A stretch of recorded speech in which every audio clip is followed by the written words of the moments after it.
ഞാൻ ഈ video voice over ചെയ്യുന്ന സമയത്ത് എൻ്റെ മനസ്സ് നിറഞ്ഞിട്ടായിട്ടോ ഞാൻ ചെയ്യുന്നത്.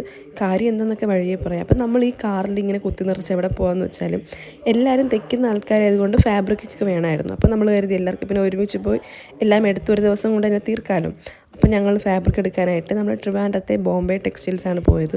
അവിടെ അത്യാവശ്യം കളക്ഷൻസൊക്കെ ഉണ്ട്. എൻ്റെ അനിയത്തി ഇട്ടിരിക്കുന്ന ടോപ്പ് കണ്ടില്ലേ, തയ്ച്ച വീഡിയോ ഞാൻ ഓൾറെഡി ചാനലിൽ അപ്ലോഡ് ചെയ്തിട്ടുണ്ട്. സംഭവം അതൊന്നുമല്ല, ഒരു ചേച്ചി എൻ്റെ അടുത്ത് വന്നിട്ട് എൻ്റെ അനിയത്തിയെ കണ്ടിട്ട് ചോദിച്ചു, നല്ല ഡ്രസ്സായത് എവിടെ നിന്നാണ് തയ്ച്ചേ, ആരാ തയ്ച്ചു തന്നേ. അപ്പോൾ ഞാനാ തെച്ചെന്ന് പറഞ്ഞപ്പോഴത്തേക്കും എൻ്റെ അടുത്ത് ഒന്ന് സംസാരിച്ചു, യൂട്യൂബ് ചാനൽ സബ്സ്ക്രൈബ് ചെയ്തു, എൻ്റെ കോൺടാക്ട് നമ്പർ വാങ്ങിച്ചു, നല്ല കഴിവുണ്ട് മോളെന്നൊക്കെ പറഞ്ഞു. അതൊക്കെ കേട്ടപ്പോഴത്തേക്ക് എനിക്ക് ഒരുപാട് സന്തോഷം തോന്നി. നമ്മൾ തയ്ച്ച ഡ്രസ്സ് കണ്ട് നമ്മളോട് ആൾക്കാരൊന്ന് സംസാരിക്കുമ്പോൾ സത്യം എനിക്ക് ഒരുപാട് സന്തോഷം തോന്നി.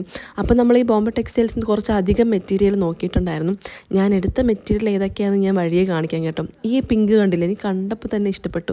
അപ്പോൾ തന്നെ ഞാൻ പറഞ്ഞു മുറിക്കാൻ കുറച്ച് റേറ്റ് ഉണ്ടായിരുന്നെങ്കിലും ഇത് തെച്ചിടുമ്പോൾ നല്ല ഭംഗിയായിരിക്കും എന്ന് എനിക്ക് തോന്നി. എല്ലാവരും അവർക്ക് ആവശ്യമുള്ള മെറ്റീരിയലൊക്കെ മുറിക്കുന്നുണ്ടായിരുന്നു. 49 മീറ്റർ മുതലുള്ള മെറ്റീരിയലും ഫാബ്രിക്കൊക്കെ ഇവിടെ അവൈലബിൾ ആണ്.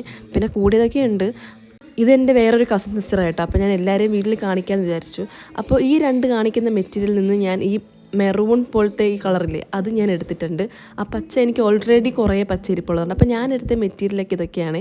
പിന്നെ ആ കോഫി ബ്രൗൺ കളർ ഉണ്ടോ, എന്ത് രസം അത് കാണാനായിട്ട്. എനിക്കതിൽ ഡ്രസ്സ് എങ്ങനെയെങ്കിലും തയ്ച്ചിട്ടുണ്ട്. പിന്നെ അവസാനം ഈ ലാവൻഡർ നമ്മളെടുത്തു. ആൻഡ് ഇവരാണ് എൻ്റെ തയ്യൽ ഗുരുക്കൾ. ഇത് ഒന്നാമത്തെ തയ്യൽ ഗുരു, രണ്ടാമത്തതും എൻ്റെ ചേട്ടൻ്റെ ഭാര്യ ഹീമ ചേച്ചി, അറിയാമല്ലോ, ഇത് രണ്ടാമത്തെ തയ്യൽ ഗുരു. വീഡിയോയിൽ വരുന്നത് ഇവർക്ക് ആർക്കും ഇഷ്ടമല്ല കേട്ടോ.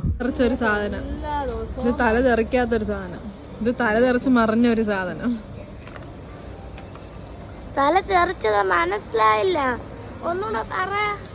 നിന്നെ പോലെ തല തെറിച്ചതിനായി ലോകത്ത് കണ്ടു കാണത്തില്ല. ഇപ്പൊ കണ്ടല്ലോ. ഇതൊക്കെ വെറും തമാശയാണ്. അപ്പോൾ ഇന്നത്തേക്ക് അത്രയേ ഉള്ളൂ. ടാറ്റാ.